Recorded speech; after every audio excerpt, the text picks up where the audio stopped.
നമസ്കാരം. പഹൽഗാമിലെ തീവ്രവാദി ആക്രമണങ്ങൾ ലക്ഷ്യമിടുന്നത് ഇന്ത്യയുടെ സാമ്പത്തിക സ്ഥിതി തകർക്കലാണ്. ശതകോടികളാണ് ഇതിനു വേണ്ടി പല വഴിയിലൂടെ ഇന്ത്യയിലേക്ക് ഒഴുകുന്നത്. ഈ പണം ഉപയോഗിച്ചാണ് തീവ്രവാദികൾ രാജ്യത്തെ വെല്ലുവിളിക്കുന്നതെന്ന നിർണായക റിപ്പോർട്ടുകൾ പുറത്തുവന്നിരിക്കുകയാണ്. മലയാളികളടക്കമുള്ളവരെ ഇരകളാക്കിയാണ് ഇന്ത്യയിലെ ഭീകരവാദ പ്രവർത്തനങ്ങൾക്കുള്ള ഫണ്ടിംഗ് നടക്കുന്നത്.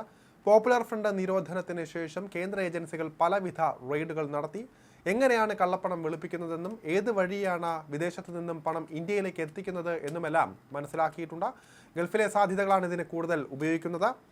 UAE-യിലായിരുന്നു മുൻപ് ഇതെല്ലാം പ്രധാനമായും നടന്നിരുന്നത്. എന്നാൽ ഇന്ന് മറ്റ് ഗൾഫ് രാജ്യങ്ങളിൽ ഇവർ ശ്രദ്ധ കേന്ദ്രീകരിക്കുന്നുണ്ട്. സാധാരണക്കാരായ മലയാളി തൊഴിലാളികളെയാണ് പണം ഇന്ത്യയിലേക്ക് എത്തിക്കാനുള്ള ഇരകളായി ഇവർ ഉപയോഗിക്കുന്നത്. ഗൾഫിലെ സാധാരണക്കാരായ മലയാളികളടക്കമുള്ള ഇന്ത്യക്കാരെ സ്വാധീനിച്ചാണ് പണം അയക്കൽ. മലയാളികളടക്കമുള്ളവർക്ക് ഗൾഫിൽ പണം കയ്യിൽ കൊടുക്കും. അതിനുശേഷം അവരുടെ അക്കൗണ്ടിൽ ഇത് ഇടും.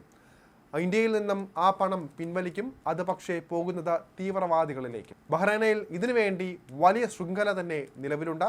സാധാരണക്കാരായ മലയാളികളെയും ബംഗാളികളെയും മറയാക്കിയാണ് ഈ പണം കടത്ത.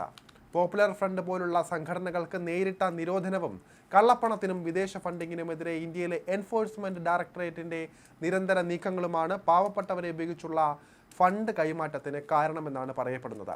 ആയിരക്കണക്കിന് ആളുകളുടെ അക്കൗണ്ടിൽ ചെറുതുക ഒരു സമയം നിക്ഷേപിച്ച് അത് ഇന്ത്യയിൽ പിൻവലിച്ച തീവ്രവാദ പ്രവർത്തനത്തിന് ഉപയോഗിക്കുന്നതാണ് ഈ രീതി. മിക്ക ഗൾഫ് രാജ്യങ്ങളിലും ഇത് നടക്കുന്നുണ്ട്. മതിയായ നിയമ സംവിധാനങ്ങൾ ഇത്തരം സാമ്പത്തിക ഭീകര പ്രവർത്തനങ്ങളെ കണ്ടെത്താനോ തടയാനോ ആ രാജ്യങ്ങളിൽ ഇല്ല. ഇതിൻ്റെ സാധ്യതയാണ് അവർ ഉപയോഗിക്കുന്നത്. ഗൾഫ് രാജ്യങ്ങളിൽ നിന്നും ഇന്ത്യയിലേക്ക് അനധികൃതമായി ഒഴുകുന്നത് കോടികളാണ്. ഗൾഫ് രാജ്യങ്ങളിൽ ജോലി നോക്കുന്ന സാധാരണക്കാരുടെ ബാങ്ക് അക്കൗണ്ടുകൾ വഴിയാണ് അനധികൃതമായി രാജ്യത്തെ പല ഭാഗത്തേക്കുള്ള വിവിധ ബാങ്കുകളിൽ പണമെത്തുന്നത്. ഇതിനായി പല ഏജന്റുമാർ പ്രവർത്തിക്കുന്നുണ്ട്.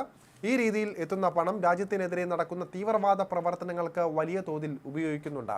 കാലങ്ങളായി ഇത്തരം ഏജന്റുമാർ ഗൾഫ് രാജ്യങ്ങളിലും സജീവമാണ്. 2 ദിവസം മുൻപ് പഹൽഗാമിൽ വിനോദസഞ്ചാരികൾക്ക് നേരെ നടന്ന ആക്രമണത്തിൽ രാജ്യം ഞെട്ടിയിരിക്കുകയാണ്.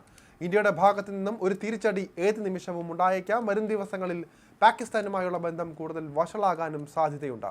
ഈ സാഹചര്യത്തിൽ ഗൾഫ് നാടുകളിൽ നിന്നും രാജ്യത്തേക്ക് കാശ് അയക്കുന്ന അക്കൗണ്ടുകളെ നിരീക്ഷിക്കാനാണ് കേന്ദ്ര സർക്കാർ തീരുമാനം. ഓരോ അക്കൗണ്ടിൽ നിന്നും ലക്ഷങ്ങളാണ് വിവിധ ബാങ്കുകളിൽ എത്തുന്നത്. അത് പണമാക്കി മാറ്റി തീവ്രവാദികൾക്ക് നൽകുകയും ചെയ്യുന്നുണ്ട്.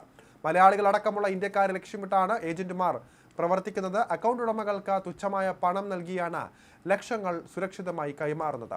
ഈ അക്കൗണ്ട് ഉടമകൾക്ക് പണം എന്തിനാണ് വിനിയോഗിക്കുന്നതെന്ന അറിവ് പോലും ഉണ്ടാകണമെന്നില്ല. ഈ സാഹചര്യം മുതലെടുത്താണ് ഏജന്റുമാർ പ്രവർത്തിക്കുന്നതും. ഏജന്റുമാർ തേടിപ്പിടിക്കുന്ന സാധാരണക്കാരുടെ അക്കൗണ്ടുകളിൽ നിന്നും ഒരു ദിവസം 10 ലക്ഷം രൂപ വരെ ട്രാൻസ്ഫർ ചെയ്യുന്നുണ്ട് എന്നാണ് സൂചന. ഈ ഇടപാടുകളിൽ കേന്ദ്ര ഇന്റലിജൻസ് നിരീക്ഷണം ഉണ്ടാകേണ്ടത് അനിവാര്യമാണ്. ഒമാനിൽ നിന്നും മറ്റുമെത്തുന്ന മയക്കുമരുന്നുകൾക്ക് പിന്നിലും തീവ്രവാദ സംഘങ്ങളുണ്ട് എന്നതാണ് വസ്തുത.